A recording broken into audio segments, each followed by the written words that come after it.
So we learned two different methods. We learned how to complete the square, and we learned a secret little shortcut by letting x equal negative b over 2a. So in this lesson, I'll be letting x equal negative b over 2a, but if you really prefer to complete the square, then you can definitely use that method, and hopefully we can arrive at the same answer. So what we're doing here are basically the word problems. These are called max-min word problems because you're either solving for the maximum value or the minimum value.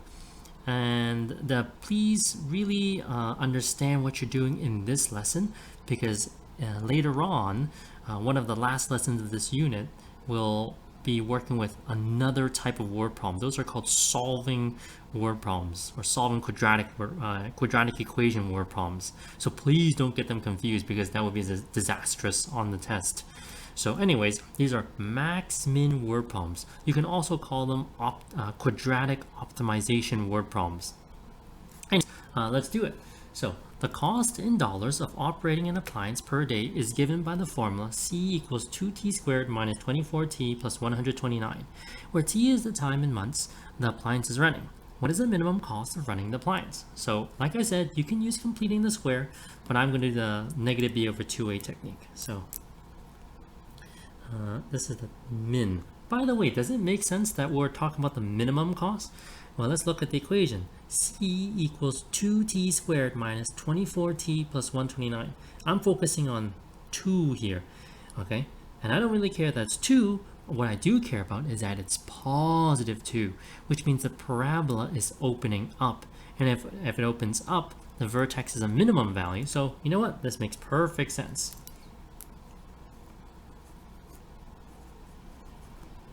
Okay, 24 over 4, 6, bam.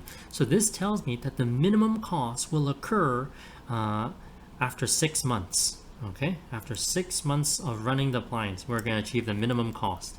So what is the minimum cost? Well, let t equals 6 and punch it into the formula. And if you do that, you get 57. Therefore, the minimum cost of running the appliance is $57. Beautiful. Okay, let's keep going. This question is very similar to the two homework questions in the last two homework questions on the previous homework sheet. So the path of a ball is modeled by the equation y equals minus 4x squared plus 9x plus 4, where x is the horizontal distance in meters from a fence, and y is the height in meters above the ground. So what is the max height, and what is the horizontal distance does it occur? So when I read this, immediately I think of the vertex. Okay, I need to know the vertex in order to know the maximum height and at what horizontal distance it occurs at. And once again, this word maximum makes perfect sense because look, your parabola is opening down. So that means your vertex is a maximum value, or maximum point. Okay, so negative b over 2a, because I don't want to complete the square. But you know what? Like I said, if you love to complete the square, go right ahead. Bam. That's it. That's half the answer. I know that the maximum height occurs after traveling a horizontal distance of 9/8 of a meter. But what is the max height? Well, let x equal 9 over 8. Oops. And to be honest with you, this is you're very unlikely to make a careless mistake. When you complete the square, a lot of students make a lot of silly mistakes with the perfect square trinomial and taking out terms. This is just very safe. This is a very good method for many different reasons. It's efficient and it's safe.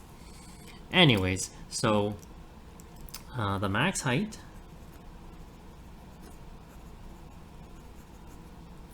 is 145 over 16 meters. After a horizontal distance of 9/8 of a meter.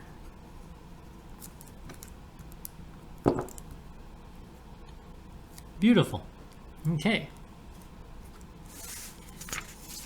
Let's do next question here.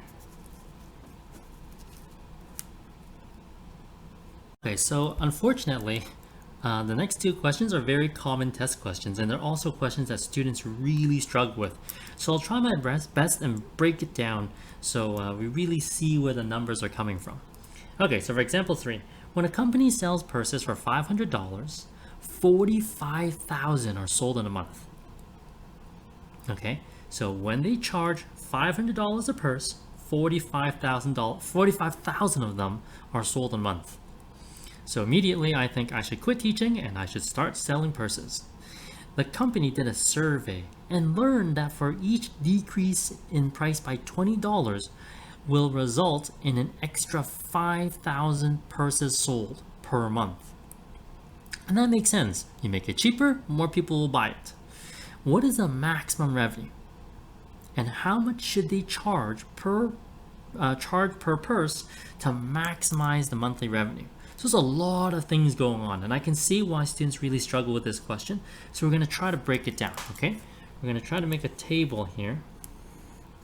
Okay. So this is a very common question you'll see in your textbook and notes everywhere. And sometimes you're selling purses, cookies, tickets to something. There's so many different variations of the question. So instead of saying purses sold, I'm going to say units sold. Okay, in this case, units represents purses. Okay, and for this column, I'm going to put the price here. And we know that if we charge $500 per purse, they're going to sell 45,000 purses. Wow. Now, they also learned that if they drop the price by $20, that they're going to sell an extra 5,000 purses. So it goes from 45,000 to 50,000. Now, was that a good idea? Was it a good idea to drop the price from 500 to 480? So students usually say one of two things. Yeah, it's a great idea because you sell an extra 5,000 purses. But then another set of students will say, oh, it's a bad idea because I don't make as much money per purse. And both are very valid points. So what we need to do is introduce a third column to find out whether it was a good idea, which is revenue. Because you don't really care about how many you sell. You don't really care about what the price you're charging. You care about how much money you're raking in for that 1 month. So, 45,000 times 500. $22.5 million. Wow. Now here's a magic number. 50,000 times 480 and bam, 24 million. It was a great idea to reduce the price by $20. It was a great idea because you earned an extra $1.5 million in revenue. Okay, now I will mention something. I really don't want this to confuse you. This is revenue. Okay, this does not talk about how much it costs to make a purse. So in fact, it may be a bad idea, but if we're strictly talking about revenue, which this question is, then it's a great idea. Okay. All right, so you know what? Hey, let's keep decreasing the price. It was a good idea. Let's keep going. Let's keep the party going. So if you drop it by another $20, you'll sell 55,000. Yes, 25.3 million. Oh yeah, let's keep going. So you can keep going, but I'm gonna stop. Okay. In fact, it might be a good idea, but I don't want you to do it. Use this method to do the whole question, okay? I just want to show that it was a good idea to decrease the price, but ultimately, I also want you to understand it will be a bad idea eventually, okay? Right now, it's a good idea, but eventually a bad idea. So what you're really trying to imagine, if you drop the price down to $0, that'll be a horrible idea. You can sell 1 trillion purses, but you'll make no money, right?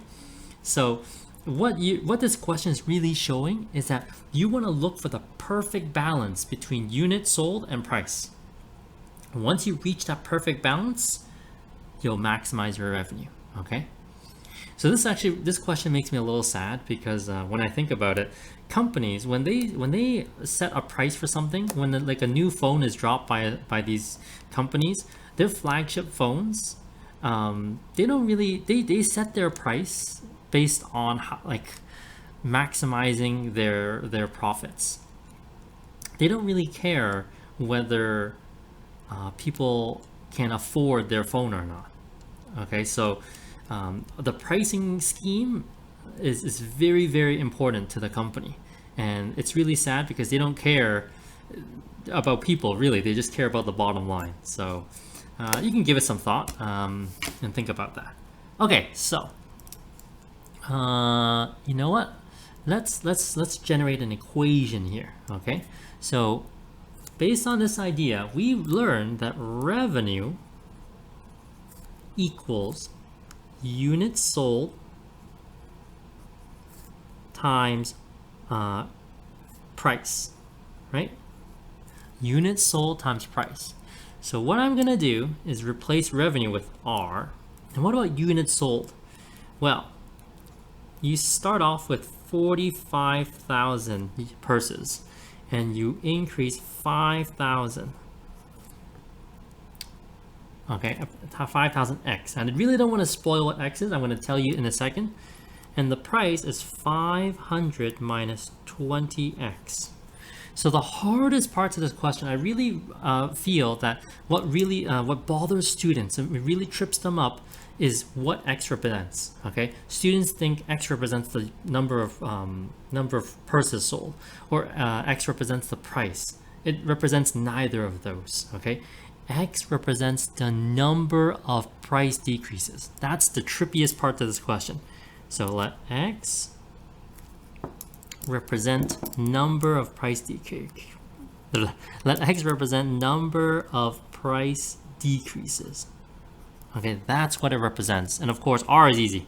Everyone gets R right. R represents revenue in dollars. Okay. All right. So that was the hardest part of the question, generating the quadratic model. Now the rest is pretty straightforward. So the textbook does this question, and when I see the solution, I get very, very sad because what they do is they expand this and then they complete square. Okay, first of all, expanding this, because the numbers are pretty large, it's not hard or not difficult, but it will be tedious. And to complete the square, I mean, the numbers are very, very large, so it will take a long time. Okay, so I'm actually very reluctant to expand this and put it in standard form, because when I see a student expanding this and putting in standard form, I feel like they don't understand the value of factored form. You have to remember what factored form gives you. Factored form gives you the zeros. The zeros are so good, so useful, right? So you know what? Let's find the zeros. Okay, so let's set each factor equal to 0. Okay, you don't have to do this if you can do this in your head, but just in case you can't,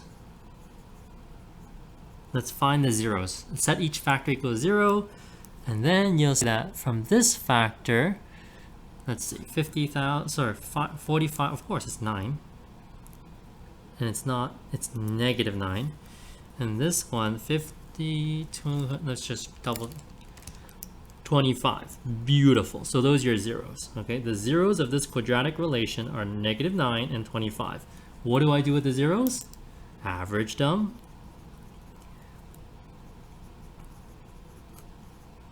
So that's going to be 8. Beautiful. So what this is saying is that you should decrease the price 8 times. There should be 8 price decreases and you'll be able to achieve maximum revenue. Right? 8 price decreases. That will achieve max revenue. So now I'm actually going to solve for the maximum revenue. Let x equal 8.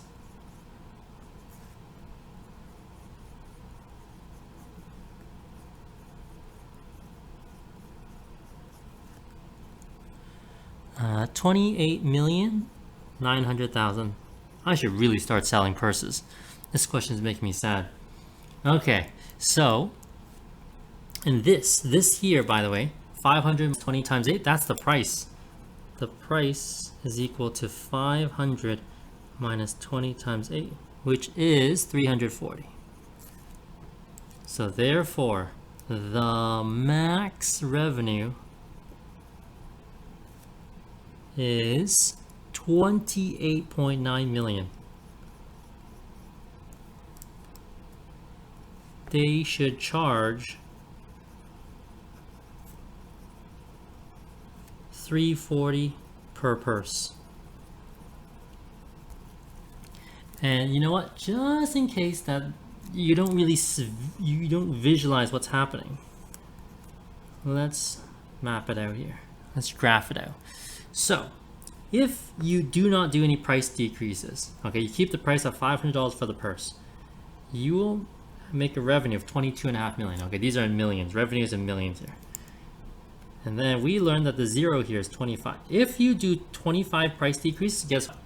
You drop the price of the purse to $0. That's why the revenue is 0. If the price is 0, the revenue is 0. That makes sense. So this is what your graph looks like. Okay. The best thing to do is do 8 price decreases, because you'll achieve a max revenue. Well, since I did in millions, it should really be 28.9. Okay, so 28.9 million. Okay. If that really bothers you, write out the number. Write out 28.9 million and 22.5 million instead of 22.5 and 28.9. Anyways, this is how you want to visualize the problem.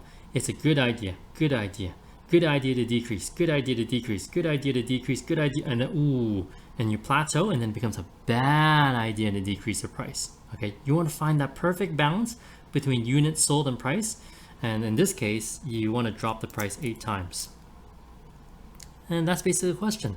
Remember, the part that really trips the students up is, or trips you up, is what X represents. X represents the number of times which you decrease the price. And once you understand that, then the equation here makes perfect sense. Okay, on to another question that bothers students a lot. Okay, you have 360 meters of fencing. You're trying to create 4 equal plots of land for different types of crops. Okay, so corn, carrots, potatoes, and broccoli. With the given design, what is the maximum possible area for each type of crop? Okay, so remember, this is the side of the house. Okay, so we're not going to fence this off. So I'm going to say this is X here, and this here is Y.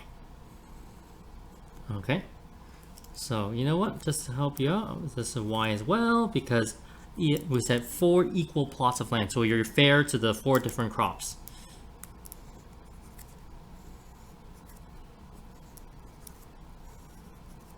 So this would be X, X, X, and X.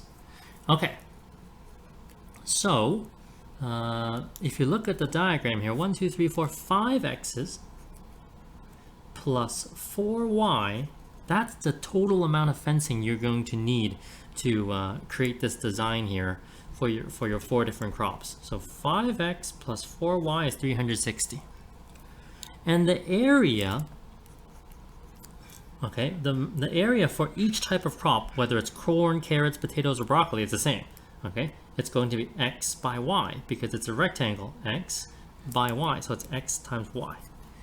All right, so I really want to find that maximum area, but you know what? I can't really work with this, okay? I have 2 variables here. Oh, yes. So what we're going to do here is use this relationship between x and y that was derived from the idea of having 360 meters of fencing. So I'm going to isolate. You can isolate x, you can isolate y. Does it matter? Definitely not. So I am going to isolate y, okay? So 4y equals 360 minus 5x. Divide both sides by 4. Bam. Okay, let's even label our equations. Why not? So I'm going to sub equation 1 into equation 2. So area is equal to x times 90 minus 5/4 x. Once again, you have factored form. Can you expand? Absolutely. Yeah, and then you can do negative b over 2a, complete the square. But I really don't want you you to neglect the beauty of factored form. It gives you the zeros. Okay, so it's up to you, but I'm going to gather the zeros. Okay, so I can tell you x equals 0 and 90 minus 5/4 x equals 0, so x is equal to 72. So the zeros of this quadratic relation are 0 and 72. Okay, so averaging those zeros, averaging those zeros will give me 36. Oh, so what this is saying is if this dimension here, if x is 36, you'll achieve you'll achieve the maximum area for this crop. So what is the max area? Well, let's find out. 36, 90 plus 5/4, 36. And if you did math, is 1620. Therefore, the max area for each type of crop is 1620 square meters. Beautiful. So this question bothers students because you have to isolate and perform a substitution. Okay, but it's obvious you need a substitution because you have two variables here, x and y. You really can't progress from there. So once you perform the substitution, then it's pretty straightforward. Okay, if you're really uncomfortable with factored form, then sure, go ahead. Do it the way the textbook does it. Expand and then complete the square or negative b over 2a. But you know what? Either way, you're going to get the same answer. The beauty of math. I was going to also draw a diagram for the parabola, but I can leave you to try that for yourself. Anyways, that's basically it. This is the application of basically what you did in the previous lesson.